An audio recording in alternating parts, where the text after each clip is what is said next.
Hello everyone, welcome one more time to Ring Royalty. Today we have a very special video and we have a very special guest. He's a YouTuber, he's from Mexico and his channel is RoiDivasFan. Hello Roy, how are you? Hey, what's up? I hope the people love it. Well, Roy is from Mexico, so he's going to speak in Spanish to give us the important parts of the content and we're going to have the subtitles. Don't worry about that. Roy, anything you want to say before we start with the video? I see all your videos, all of your videos with Andres Style and another collaborations, and it's really good. And you deserve more views. Oh, thank you very much. Roy, what is your number 5? Número 5, Tainara Conte. En mi opinión es una de las luchadoras de NXT que tenía demasiado potencial. Tenían buenas habilidades de judo, parecidas a Shayna Baszler y Ronda Rousey, y no fue utilizada en lo absoluto. Fue la mayor parte de Jover y fue una pena cómo fue usada en NXT con solo una victoria en TV. She was very good. I remember her in-ring style was different from the rest and she was pretty. I mean, she was the diva type of girl, so maybe that's why she didn't get a lot of opportunities. Sí, tal vez podría ser por eso. Era muy estilo Candice Michelle, un poco su gimmicks entrada. Y tal vez la empresa no apoyó del todo eso. Maybe it's possible. Okay. I saw her matches 2 weeks ago or last month maybe in the AEW Women's Tag Team Tournament and she was very good. So, I mean, it's such a shame WWE didn't give her the opportunity. For my number 5, I'm going to choose a girl from Impact Wrestling and her name is Sarita. Sarita was very popular back in 2008 until 2011. She formed a team with Rosita. Now you know Rosita, Selena Vega in WWE. And they were a very good tag team, but Sarita had a lot of potential as an individual competitor. I believe that she was really good, her character was strong, and they had the opportunity to give her a title match at some point against Madison Rayne because she defeated the champion twice, but they never did. She only won the tag team titles twice, but she was never an individual champion, which is such a loss in my opinion. Yo siempre la vi como independiente, tenía bastante talento, mucho potencial, y yo estoy en desacuerdo de que merecía más que los campeonatos en pareja. I also love Sarita when she started a rivalry with Velvet Sky and they faced each other even to the point when Velvet put her career on the line just to be able to defeat Sarita. So she was a very good heel. Like you said, it was such a bummer that TNA never gave her the opportunity of a good singles run. Si no me equivoco, fue un tiempo entrenadora, ¿no? En WWE. Y apenas en la pandemia fue despedida. Realmente podemos ver cómo ayudó a las chicas a mejorar su nivel. Una luchadora de ese nivel pudo ayudar, o más bien ayudó demasiado a las chicas actuales de NXT. Mi número 4 es Daphne de TNA. Ella creo que fue de las primeras participaciones que vi de mujeres en TNA. Si no me equivoco, fue atacada por Awesome Kong, pero iba como la ministra o algo así. Yeah, she was the governor. De hecho, creo que se metió en varias luchas contra The Beautiful People. Después fue cuando empezó con su gimmick de Dark. Siento que ella debió de estrenar a Victoria en su feudo. Siempre me gustaron su desempeño en los rings, sus movimientos, y merecía muchísimo más. Daphne is definitely an underrated performer. I agree. I think Daphne's most relevant rivalry was against Tara. They even had a first blood match. So, I mean, I'm not sure. I also think she deserved better, but I'm not sure if she should have won the title from Tara. But, I mean, that's only my opinion. I do think she gave a lot to the company, but she was never actually receiving anything back after all the injuries that she had. She completely deserved a run with the Knockouts Championships at some point in her career. Tienes razón, y también no hay que olvidar que tuvo muchísimos segmentos intergénero en la que siempre fue ella la víctima de Abyss, que rompieron mesas con ella o conectaron su finisher, su remate, a ella. I agree. I mean, she gave a lot, so kudos to Daphne. Now it's turn for my number 4. I am going to choose WWE's Alicia Fox. I think a lot of people agree that Alicia Fox is an underrated superstar. I mean, after all the time she's been with the company, about 10 years, and she only got one Divas title reign that lasted about 2 months, and she never got any other title. That's insane because she was very athletic, she was charismatic, and her her crazy gimmick was very popular with the fans. So she did deserve an opportunity to at least be taken seriously. Last 3 years she was in the company, she was basically a jobber, so it was not fair. What's your opinion about that? Empezó desde los segmentos con Edge. Desde ahí se dio que estaba dispuesta a hacer cualquier cosa, cualquier tipo de segmento, que nunca dijo no a cualquier cosa que le pidieron hacer. Tuvo escenas un poco tontas y su único logro es ser la primera y la única campeona afroamericana de las divas. Un reinado muy corto. She started her wrestling career in ECW as a dancer with another superstar I don't even remember the name. DJ Gabriel. Okay, so she started with DJ Gabriel and she had an evolution throughout the years. I mean, she became this really athletic performer, this really good wrestler, but she never seemed to find support from management to be a top girl. I still believe that Alicia Fox is one of the only ones in this list that could return, maybe, and hopefully they treat her better than they've done in the past. Sí, tiene razón, y también no olvidemos que WWE la considera ya como una leyenda. El año pasado, en enero. Yeah, in the Raw anniversary. Es bueno que mínimo la toman en cuenta para ese tipo de cosas. Número 3, Kairi Sane. Siento que desde que llegó tuvo bastante apoyo del público, fue la primera ganadora del Mae Young Classic, pero después de eso siento que dejaron pasar mucho tiempo para empezarle a dar oportunidad. Su reinado fue un reinado de menos de 70 días, uno muy corto, y la victoria tampoco fue muy espectacular comparado con su victoria sobre Shayna en el Mae Young Classic. Después de eso tuvo pocas apariciones en NXT, hasta la batalla de 4 esquinas, y de ahí fue subida al main roster. Y todavía pasó un buen rato para que tuviera una victoria por los cinturones en parejas. Pues Alexa y Nikki Cross lo ganaron mucho antes. I really think Kairi Sane's time in NXT was a little bit underwhelming, but she was NXT Women's Champion. I mean, she was the Mae Young Classic winner, like you mentioned. That fatal 4-way between Io, Bianca, Kairi, and Shayna was spectacular. That was so good. I agree that she probably needed more opportunities to showcase what she can do because she's one of the best wrestlers they had in that time. On the main roster, I didn't really enjoy Kairi Sane until her heel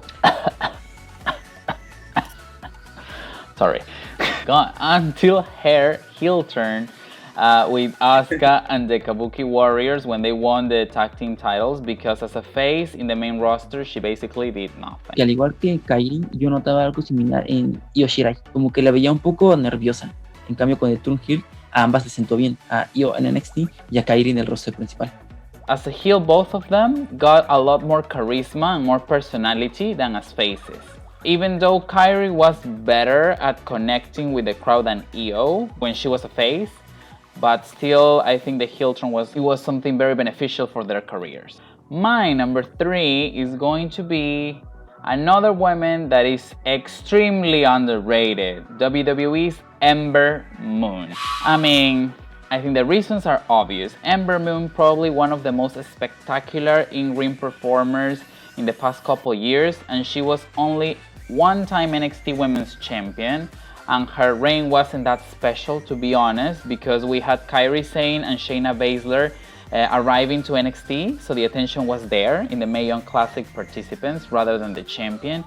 And on the main roster she did absolutely nothing, which is such a shame. And she only had one real opportunity against Bayley at SummerSlam last year. And sadly the match wasn't that great, so I think they scrapped all the opportunities for Ember because they lost all hope in her.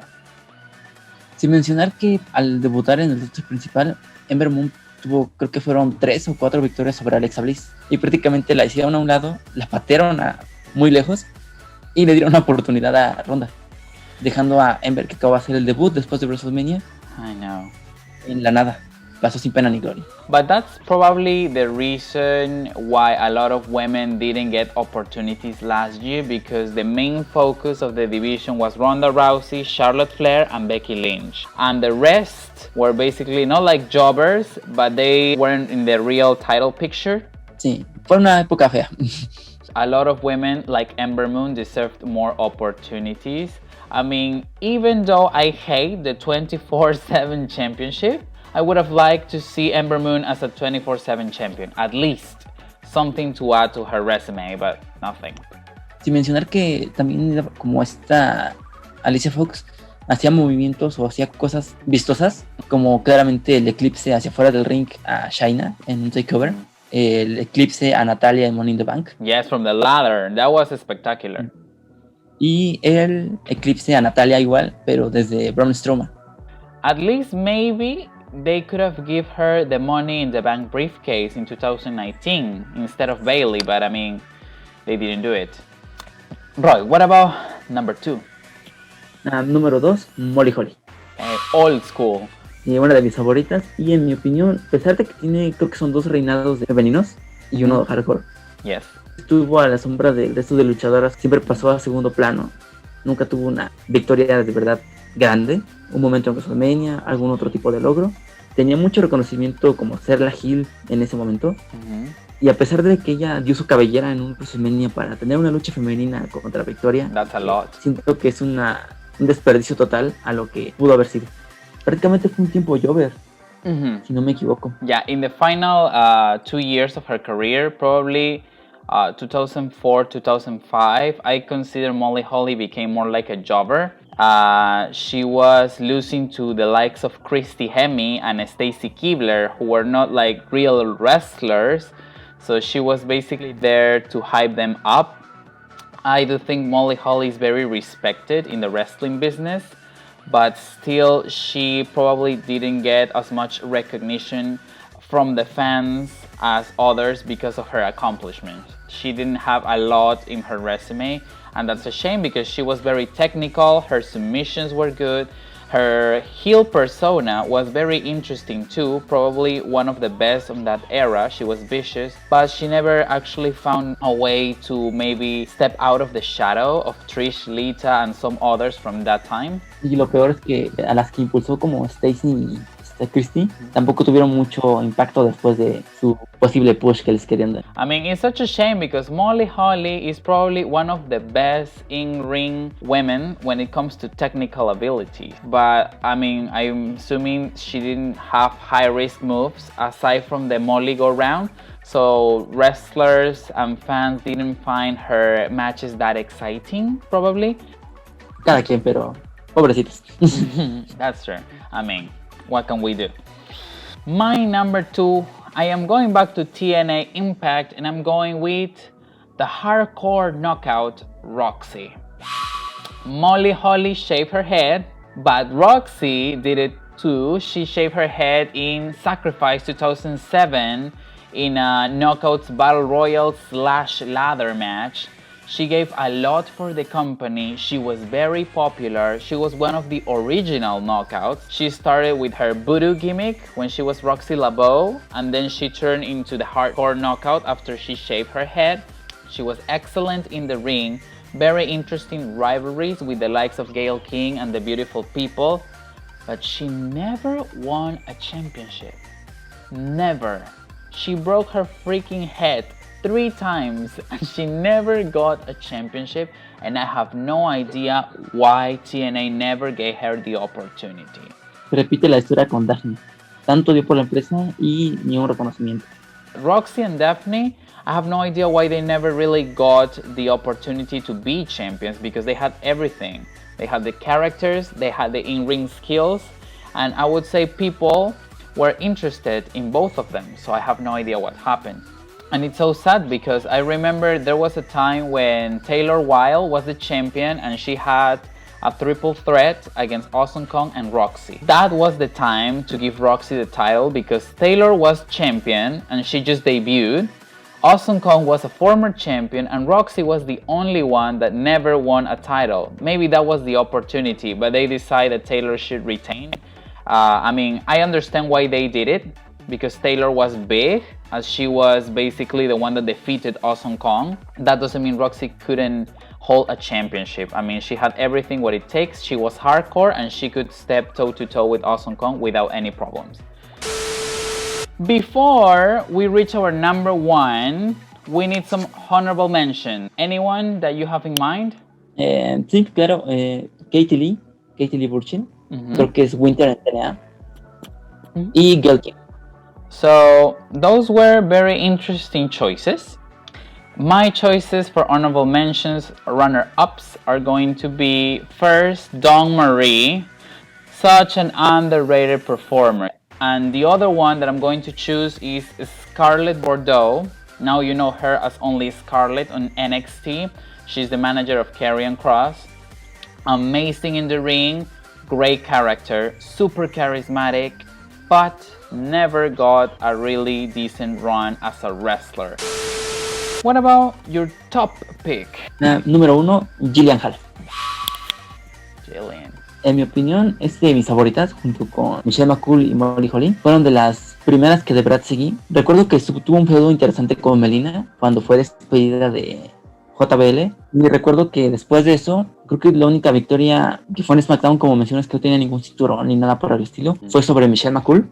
Y después pasó a ser rival de Ashley, a perder luchas con ella. Después fue pasada a Raw y se repitió la misma historia, pero con el Jimmy, el cantante, que a pesar de que conectaba con los fans, la buchaban, la querían, nunca tuvo una oportunidad para demostrar su talento.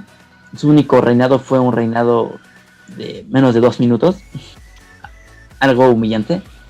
Y para los que piensan que ella no tenía nivel para luchar, podríamos ver una lucha de, creo que fue OW, contra Mickie James. Yes, in 2005. Y su lucha contra Gail Kim en Superstars, que como creo que ambas declararon, estuvieron súper agradecidas de que les dieron más de 7 minutos en TV para desarrollar su lucha. Yeah, and I remember Jillian was one of the only women, if not the only women, back in that time could do a 450 splash. But she never showed her 450 splash in TV because she always missed it or she never had the opportunity to win. Sí, porque inclusive recuerdo una anécdota chistosa. Cuando yo jugué el videojuego SmackDown contra Raw 2009, me sorprendí y dije, mira, tiene un machetazo bien chistoso que nunca vi, el Fender Bender, donde es una especie de... ¿Leg drop? Ajá, que se para de manos y te deja caer el machetazo. Y honestamente yo nunca lo había visto. Y dije, está chido ese movimiento, pero nunca lo vi en TV. But I mean, probably Jillian, like you said, is one of the most underrated superstars in history, not only of WWE, but in women's wrestling in general. My number one is going to be another one that I think is one of the queens of underrated, Victoria. And I'm talking about her WWE run, not TNA. Victoria was super underrated, but similar to the Molly Holly situation. She was a 2-time champion, but her reigns weren't that high profile, and also she was more of the shadow of Lita and Trish Stratus. She could have been a dominant force in the division, but she never got the chance to show it, besides her first 1 or 2 years in WWE with her Psycho Victoria gimmick. But the rest wasn't that memorable. And when they start with that dancing routine, no, that was so bad. Yo ni siquiera recuerdo cuándo fue ese cambio, pero sí fue una cosa horrible para su personaje. When Victoria won her second women's championship and people start to cheer, and she was supposed to be a heel, so they turned her face and she started to dance as a champion. Why? I don't know. Debieron haber mantenido un personaje un poco más serio en vez de ponerla como stripper, porque creo que llevaba quitándose ropa, ¿no? Una chamarra y unos pantalones. That's true. And after that, when she turned heel again against Christy Hemme, that was good for a little bit, but then they just dropped the ball on Victoria one more time. Trish returned, Mickie James debuted. Everything together made Victoria become a bigger jobber than she was back then. I mean, her last 3 years with the company was jobbing to everyone. Maybe 1 or 2 months with a checklist storyline, she got a little bit more of recognition, but that was it. And she was on a SmackDown, and let's remember that on SmackDown they were fighting for nothing until the Divas Championship was introduced in 2008. Y es curioso que a Victoria nunca le dieron una oportunidad por el campeonato de las divas. Es parecido al caso con Jillian Hall. Nuestras número 1 tenían todo para ser top o para tener más oportunidades y no tuvieron absolutamente nada más. Victoria 2 reinados y fueron los primeros 2 años de su debut. Y Gina Hall un reinado patético. De ahí pasaron a la sombra. So, this was it for our top 5 underrated women's wrestlers ever. This was such an interesting video. We have different points of view. Roy, how do you feel about this video? Did you enjoy it? Bastante. Lo disfruté demasiado. Me gustó esto. De hecho, es divertido las colaboraciones. Espero poder tener más en un futuro. So, I'm going to leave his channel over here. It's RoiDivasFan. Follow him. He has awesome content about women's wrestling, of course. And this is it for this video. I don't know if you have any final words, Roy. Ok. Solamente muchas gracias. Y espero que lo sigan apoyando. Creo que acabas de empezar este canal. No tiene mucho tiempo. Y te mereces muchísimo más apoyo. Muchísimo más apoyo. Espero que sigas más contenido porque sí lo he estado checando. Todos tus videos. Desde la colaboración con Andrés Styles. Yeah, and if you want to check the collaboration with Andres, I'm gonna leave it over here. And probably we're going to do a collaboration with Roy for his channel. So I will let you know if that happens. And I will see you guys next week. Goodbye.